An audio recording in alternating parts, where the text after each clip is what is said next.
મુસ્લિમ બિરાદરોના રમજાન માસ દરમિયાન 27મા મુસ્લિમ ચાંદ શબે કદ્ર મુબારક અને બરકતોવાળી રાતના પ્રસંગે ડભોઈ જુમા મસ્જિદ સહિત વિવિધ મસ્જિદોમાં ઇબાદત આખી રાત કરવામાં આવી। આ રાત્રિ સમયે અલ્લાહ નેક દુઆઓ કબૂલ કરે છે, પરેશાનીઓ દૂર કરે, એકબીજાને માફી માંગવામાં આવે છે। આખી રાત નમાઝ પડ્યા બાદ અલવિદાએ માહે રમઝાન અલવિદા પઢવામાં આવી હતી, ત્યારે સમગ્ર મુસ્લિમ સમાજમાં આંખમાંથી આંસુ વહી ગયા હતા। રમજાન માસ બરકતોવાલા 2-3 દિવસમાં વિદાય લઈ રહ્યા છે, ત્યારે આ બરકતોવાળી રાતના રોજા પોતાના કરેલા જાને અનજાને ગુનાહોની માફી પણ માંગવામાં આવતી હતી। આ બરકતવાળી રાતના રોજ જે પણ ઈસમ સાચા દિલથી માફી માંગે તો ખુદા એને માફ કરવાની રાત હોવાનું કહેવાય છે।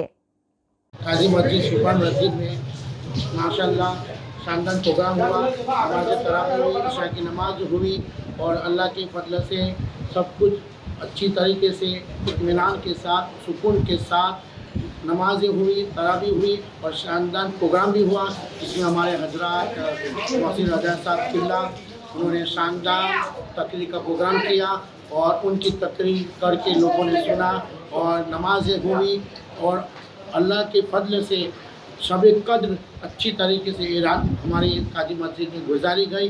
अल्लाह के फजल से दुआएं अल्लाह की बारगाह में कि अल्लाह तबारक व तआला हमारी शब कद्र वाली रात को कबूल फरमाए और अल्लाह शब कद्र वाली रात में उनको ज़्यादा से ज़्यादा इबादत करके अमन व अमान शांति पहुँचाने की तौफीक और रफ़ीक अता फरमाए और सबको आपस में मोहब्बत अता फरमाए।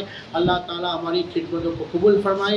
शब कद्र में हमको इंशाअल्लाह अभी 2 बजे भी काजी मस्जिद में सलातुल तस्बीह जमात के साथ पढ़ाई जाएगी। ये भी हमारी अल्लाह इबादतों को कबूल फरमाए।